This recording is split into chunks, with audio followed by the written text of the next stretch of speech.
नमस्कार दोस्तों, मैं हूं राघवेंद्र सिंह। आपके अपने यूट्यूब चैनल पूर्व सैनिक वेलफेयर एसोसिएशन जालौन में आपका हार्दिक स्वागत करता हूं। दोस्तों, हमेशा की भांति आज भी ऐसे ही अहम जानकारी लेकर के आप लोगों के बीच आया हूं। दोस्तों, आज के इस वीडियो के माध्यम से मैं आप लोगों को बताऊंगा पूर्व सैनिकों की समस्याएं और कुछ अहम लेटर भी दिखाऊंगा, जिनके माध्यम से आप देख पाएंगे कि किस प्रकार से अपनी पेंशन संबंधी समस्या का समाधान करवा सकते हैं। और अनेक महत्वपूर्ण जानकारियां आज इस वीडियो के माध्यम से आप लोगों को देने वाला हूं। कृपया वीडियो को शुरू से अंत तक पूरा देखें, क्योंकि आज का ये वीडियो आप लोगों के लिए बहुत ही अहम होने वाला है। चलिए दोस्तों, इस बोर्ड के माध्यम से आप लोगों को समझाते हैं कि किस प्रकार से पेंशनरों की समस्याएं हैं और उनके समाधान हैं, और कुछ लेटर्स हैं वो आप स्क्रीन के माध्यम से भी चेक करिएगा। दोस्तों, वीडियो में आगे बढ़ने से पहले मैं हमेशा की भांति आपसे एक गुजारिश करता हूँ, जो दर्शक पहली बार मेरे चैनल पर नए हों या पहली बार मेरे वीडियो को देख रहे हों, हमारे चैनल से जुड़ने के लिए चैनल को सब्सक्राइब कर सकते हैं। और हमारे चैनल के द्वारा दी जाने वाली जानकारी यदि आप लोगों को अच्छी लगे तो इसे अपने पूर्व सैनिकों के ग्रुप में शेयर भी कर सकते हैं। क्लास पे 450 से बढ़ा करके 675 रुपये हुआ, पेंशन भी बढ़ी, एरियर मिला। ये हमारे बंगाल इंजीनियर ग्रुप के एक साथी हैं जो कि मध्य प्रदेश के रहने वाले हैं। इनकी पेंशन को 21,325 रुपये से बढ़ा करके 21,988 रुपये कर दिया गया है। बंगाल इंजीनियर ग्रुप के बहुत से ऐसे सैनिक साथी हैं जो अपनी पेंशन संबंधी समस्या को लेकर के परेशान हैं। किसी की क्लास पे कम आ रही है, किसी का बेसिक पे कम आ रहा है। ऐसे अनेक समस्याओं को लेकर के हमारे बंगाल इंजीनियर ग्रुप के साथी हमें फ़ोन करके अपनी समस्याओं के समाधान करवाते हैं। टीम के माध्यम से इनकी शिकायत इनके रिकॉर्ड ऑफिस तक भिजवाई गई और इनकी समस्या का समाधान हो चुका है, जैसा कि आप स्क्रीन पर देख सकते हैं। लेटर के माध्यम से और मैसेज के माध्यम से भी आप चेक कर सकते हैं कि इनको कितना एरियर जारी हुआ है। दोस्तों, यहाँ पर बहुत से ऐसे सैनिक साथी हैं कि जो कि अपने क्लास पे को लेकर के परेशान हैं। आज यहाँ पर मैं आप लोगों को क्लास पे को लेकर कुछ डाउट क्लियर करना चाहूँगा कि जैसा कि हमारे कई पूर्व सैनिक साथी जो कि जेसीओज रैंक से रिटायर्ड हैं, वो कहते हैं कि हमारी क्लास पे क्यों नहीं आ रही। तो मैं इन लोगों को क्लियर करना चाहता हूँ, क्लास पे सिर्फ ओआर रैंक्स को यानी कि सिपाही से लेकर के हवलदार रैंक तक के सैनिक को ही लागू है। जैसे ही आपको जेसीओज रैंक मिलता है, उस कंडीशन में आपको क्लास पे नहीं दिया जाता है। कुछ एक जानकारी और भी साझा कर रहा हूँ कि जैसे कि L04 यानी कि नायक रैंक, इनको 450 रुपये क्लास पे दिया जाता है। जो भी हमारे हवलदार हैं या एसीपी हवलदार हैं, उनको L05 के तहत 675 रुपये दिया जाता है। हमारे बहुत से सैनिक साथी हैं जो कि L05 पे लेवल के अंतर्गत आते हैं और उनको 450 रुपये ही क्लास पे दिया जाता है। तो ऐसे सैनिक अपनी क्लास पे को लेकर के हमारी टीम से संपर्क कर सकते हैं, और जो सैनिक साथी अपने एसीपी की समस्या को लेकर के परेशान हैं, वह भी हमारी टीम से संपर्क करके अपनी पेंशन संबंधी समस्या का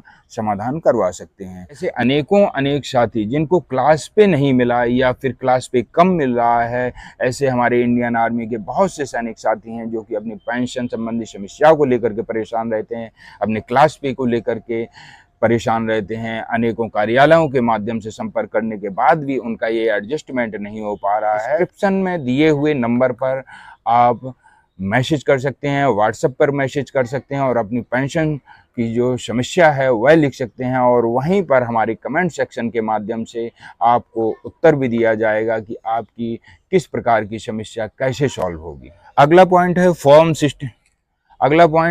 16 को लेकर के स्पर्श ने किया बदलाव। हमारे बहुत से सैनिक साथी मैसेज के माध्यम से, फ़ोन के माध्यम से फ़ोन करके पूछते हैं कि सर फॉर्म 16 स्पर्श पोर्टल पर कब अपलोड होगा। ऐसे सैनिक साथी जो इनकम टैक्स को रिटर्न करवाते हैं या इनकम टैक्स फाइल करते हैं, अभी तक जो फॉर्म 16 वो 20 जून को अपलोड होना था स्पर्श पोर्टल पर, परंतु किसी टेक्निकल फॉल्ट के कारण 20 जून को यह अपलोड नहीं हो पाया है। तो यहाँ पर स्पर्श ने 27 जून के लिए एक अलर्ट मैसेज जारी किया है। आप सभी को, जो भी हमारे डिफेंस से संबंधित पेंशनर हैं, उन पेंशनर को 27 जून को आपका फॉर्म 16 स्पर्श पोर्टल पर अवेलेबल हो जाएगा। तो कृपया इंतज़ार कर लीजिए, 1-2 दिन का समय और है। आप 1-2 दिन के बाद में अपने स्पर्श पोर्टल पर जाकर के अपने फॉर्म 16 को अपलोड कर सकते हैं। जानकारी है, CPAO ने लागू किया PPO में एरियर का कॉलम, जो कि बहुत ही अच्छी जानकारी है।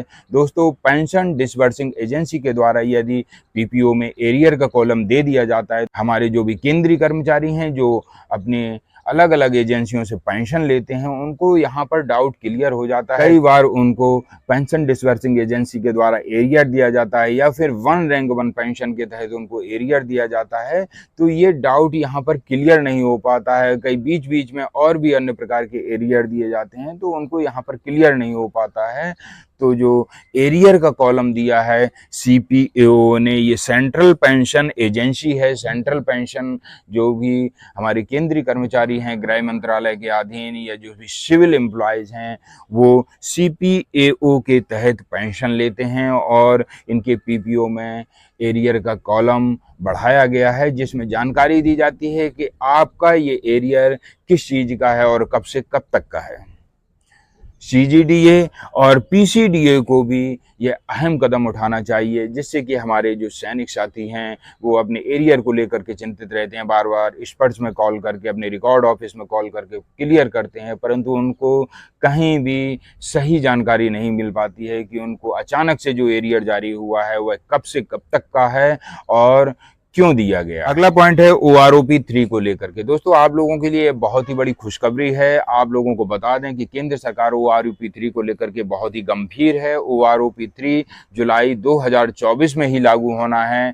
आप लोगों को जानकारी के लिए बता दूं कि OROP 3 जुलाई में तो लागू नहीं हो पाएगा, परंतु कुछ ही दिनों के पश्चात या कुछ महीनों के पश्चात, लगभग 2-3 महीनों का इंतजार आप लोगों को OROP 3 को लेकर के करना पड़ेगा। जैसा कि दोस्तों 1 जुलाई 2024 को OROP 3 की घोषणा होनी थी। 1 जुलाई 2014 में OROP 1 लागू हुआ था। 2019 से OROP 2 लागू हुआ था। कि सुप्रीम कोर्ट में OROP 2 से संबंधित मामला था, इसलिए OROP 2 को लेकर के देरी हो चुकी है और उससे संबंधित जो भी एरियर है लगभग 2023 आते आते हमारे सैनिकों को मिल पाया है। ऐसे ही एक अहम जानकारी है जो कि 8वें पे कमीशन को लेकर के है। आज यहाँ पर हमारे पूर्व सैनिकों को काफ़ी बेसब्री से इंतजार है। जो भी हमारे केंद्रीय सरकार के कर्मचारी हैं उनको भी बेसब्री से इंतजार है, क्योंकि अलग अलग न्यूज़ चैनलों के माध्यम से, अलग अलग सोशल मीडिया प्लेटफॉर्म के माध्यम से 8वें पे कमीशन को लेकर के चर्चाएं जोर शोर पे हैं।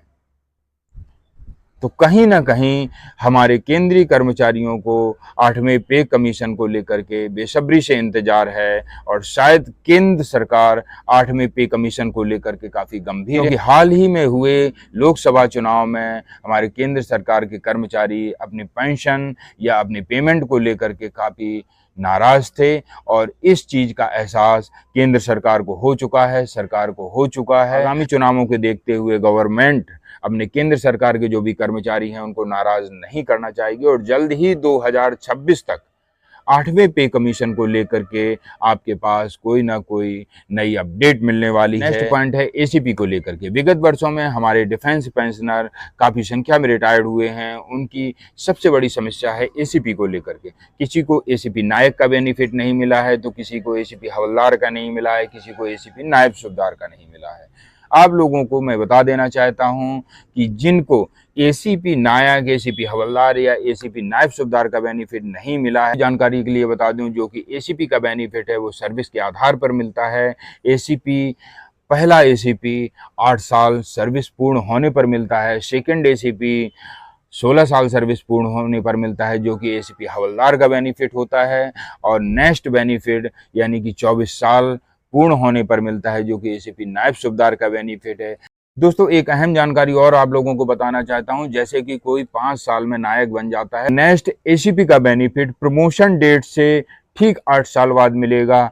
ऐसे हमारे बहुत से सैनिक साथी जिनको 12 साल में हवलदार का प्रमोशन मिल जाता है। नेक्स्ट ACP नायब सूबेदार का बेनिफिट प्रमोशन डेट के ठीक 8 साल बाद, यानी कि ठीक 8 साल बाद 20 साल सर्विस होने पर उनको ACP नायब सूबेदार का बेनिफिट मिलना चाहिए, और यदि नहीं मिल रहा है तो इसके लिए आप शीघ्र ही अपने जिला सैनिक कल्याण बोर्ड के माध्यम से लेटर बनवाएं और अपने रिकॉर्ड ऑफिस को भेजें, जिससे आपको इससे संबंधित बेनिफिट मिल सके। स्क्रीन पर चल रहे पीपीओ के माध्यम से भी आप देख सकते हैं कि हमारे एक सैनिक साथी हैं जो कि 26 साल सर्विस करके रिटायर्ड हुए हैं, यानी कि 24 साल में उनको एसीपी लगना था, परंतु इनको एसीपी नहीं मिला। हमारी टीम से संपर्क करने पर उनकी समस्या उनके रिकॉर्ड ऑफिस तक पहुंचाई गई, के पश्चात उनकी समस्या का समाधान हो जाता है और हवलदार से उन्हें एसीपी नायब सूबेदार का ग्रेड मिल जाता है। आप इस पीपीओ के माध्यम से समझ सकते हैं कि पहले इनको हवलदार का प्रमोशन था, अब इन्हें एसीपी नायब सूबेदार का ग्रेड मिल चुका है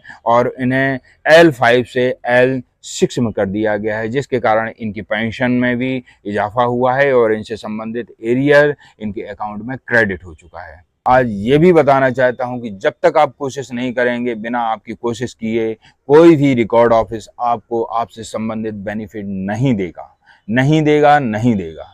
तो कृपया करके जागिए। अपने पेंशन संबंधी अपने हक को प्राप्त करने के लिए आप कार्यालयों के चक्कर लगाएं, चाहे किसी टीम से संपर्क करें, चाहे अपने मोबाइल के माध्यम से ग्रीवेंस के माध्यम से ही रिकॉर्ड ऑफिस को शिकायत भिजवाएं या फिर पत्राचार करें, परंतु अपनी पेंशन संबंधी समस्या को जरूर सॉल्व करवाएं और अपना हक जरूर प्राप्त करें। दोस्तों, ऐसे ही नई नई जानकारियां अक्सर हमारे इस YouTube चैनल के माध्यम से आप सभी पूर्व सैनिकों को और केंद्रीय कर्मचारियों तक पहुंचाई जाती हैं।